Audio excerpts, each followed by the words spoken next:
I feel a compulsion now to discuss and address the origins of my misogynism and the rebirth and when it was reborn.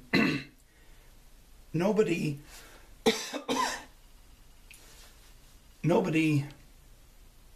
emerges out of the womb one particular way, or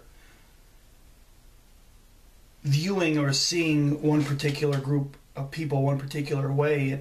It occurs over a source of accumulated experiences, or maybe it's one perpetual individual. I know a girl when I was teaching that hated her mom, and she was kind of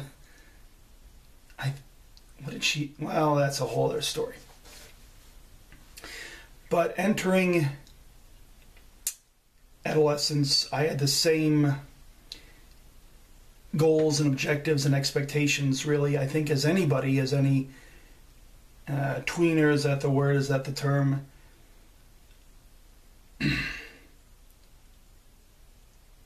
I would say the origins really derive in 8th grade. 8th grade home ec class. And I know there's a movie called Mean Girls, but that's girls being, I think, mean to other females. You've never, if you haven't seen the will that a group of females can generate when they target anyone, be it an adult male or a classmate or anyone. It's not just fellow classmates. It can be a grown man. I remember when I was in teacher college, we were, don't do this, don't do that. And this one, talking about treachery, one of my professors was relating the story of a teacher he knew, and he'd given piano lessons to some girl, and she'd made some baseless allegations, but you can't confirm, but you can't deny. But he fought them for years and years. This adolescent female that conceived of, all it takes is, apparently, and I talked about this before, if you offend their sensibilities, they can justify anything. And this one particular student lodged these allegations, and this grown man that should never have had to deal with this had fought it for years and years. Finally, the female, once she became an adult, realized she was doing the wrong thing by perpetuating this lie and admitted it. But the target of their collective treachery can be anyone. In this particular case, it was me. It wasn't some other female.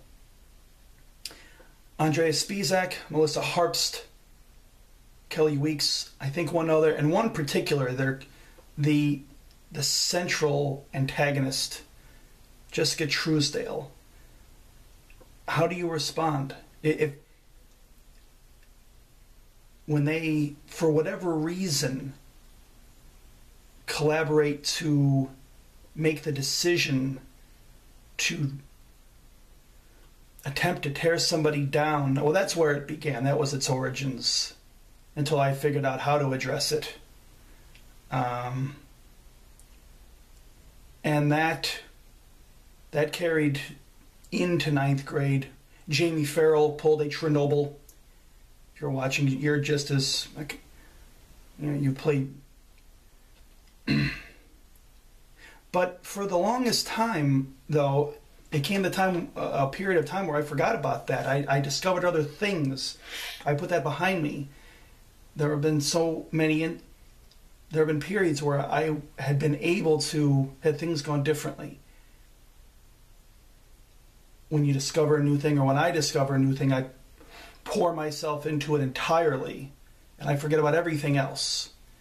And I discovered passions and interests, and that allowed me to do that. And beginning college, I was off in my own little world. But then when I was 21, I attempted to re-engage, or actually engage, college society and college life, and that included females as well. how they can justify the behavior that they. I'm not going to go too far into this, but because I want to be efficient with this, and this is leading somewhere. How you can give your phone number to somebody when you already have a boyfriend? How many times have you have what? Why did you give me your phone number then? I would like to think a 12-year-old would know better, but it's more instances than I can recall, and I've allowed myself to forget about a lot of them. But one I can't forget, or a couple that I can't really forget during that period. It's two females that I was working with. This was, I guess, an intermediate rebirth. I was working at a call center with them, and I was interacting with both of them. I must have asked for the phone number of the one, and she gave it to me. And I tried to call her on several occasions. I couldn't get through. I didn't know whether I was... But she told me where she worked, in Boys Club. I said, okay, I'll go say hi. I left a message. Can you tell so-and-so I stopped by? Next thing, I get a phone call from the police. Oh, what's going on with these girls? Like, why are you bothering me? Why is this a concern of yours? Again, this mentality, let's just run to the authorities when our feelings are hurt. I'd committed no wrong. I was just trying to court this particular female. I said, I'm just trying to hook up with this girl. Well, they've decided not to press charge. They've decided, really, have they? Well, thank them. I didn't ask what charges they could have pressed. What, for me being aggressive? Can I press charges against them being evasive? If you're going to press charges against a male characteristic, can I press charges against a female characteristic? I can't press charges for being evasive and being dishonest. Okay. Lauren Leander was another one. Made one date, didn't show up. Made another date with her, didn't show up. Kept making excuses. And, I could have ripped her head off. But that was an intermediate. That's what I'm getting to ultimately. And I forgot about that for the longest time. When I discovered the path, something else, something of interest, a passion that I pursued and could allow myself to selectively forget about unpleasant things, although there were always instances. Sometimes I was able to get even, sometimes not. I mean, legally get even. This is ultimately leading up to Amsterdam. And again, the treachery, the treachery that a female is capable of when her sensibilities are offended, to me is astonishing, and why nobody else has emphasized it or addressed it is the lengths that they will go to. Lying, exaggerating, outright lying. And again, and I stated this before, there were 8 of them. It wasn't like I offended. They all saw the exact same actions out of me. And the 4 dudes were like, hey, whatever, guys, a little crazy, or a little, not even crazy, but a little weird. I don't know but not enough to take pen to paper and attempt to destroy me. The 4 that did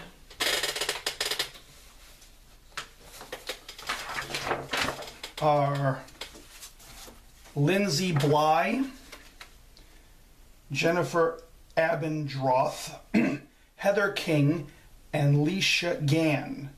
The last one was a captain. Where's the fraternization charge there? 4 cunts. I hope you're watching. I hope you're...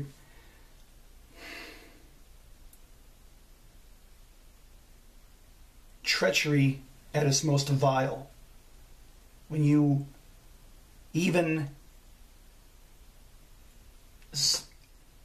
not unintentionally stir up a pit of vipers that they can be. And this was a pit of vipers.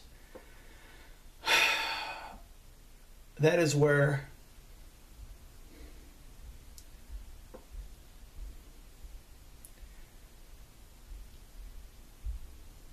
Malevolence can idle, or it can manifest itself into something. I felt such I still feel malevolence towards them, but have I been able to subjugate it?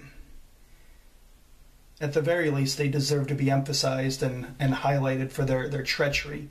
I believe treachery warrants identification.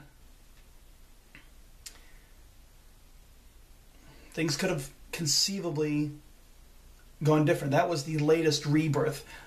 I was already thinking, how could this play out? Where is this particular avenue going? But without that spark plug of their venom and of your lies and exaggerations. I mean, congratulations. This is first and foremost on you. There's never any... What excuse ever is there for treachery? Someone that you didn't even know that was put their faith in you, and I could use some companionship, some friends in this town here. You're all buddies with each other. I'm just some guy that is here hanging out. Well, he makes an easy victim then, doesn't he? No repercussions on our behalf. Well, potentially. But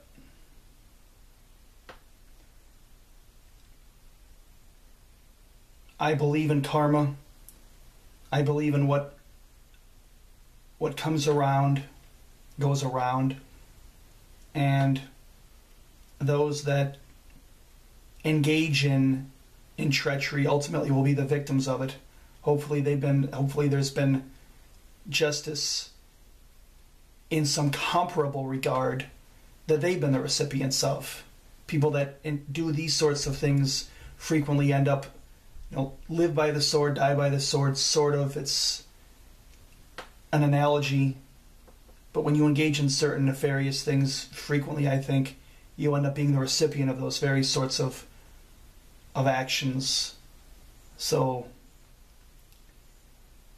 that most likely, I'm going to imagine, is already the case. But if it isn't, well, I think I've covered that to the extent that I wanted to.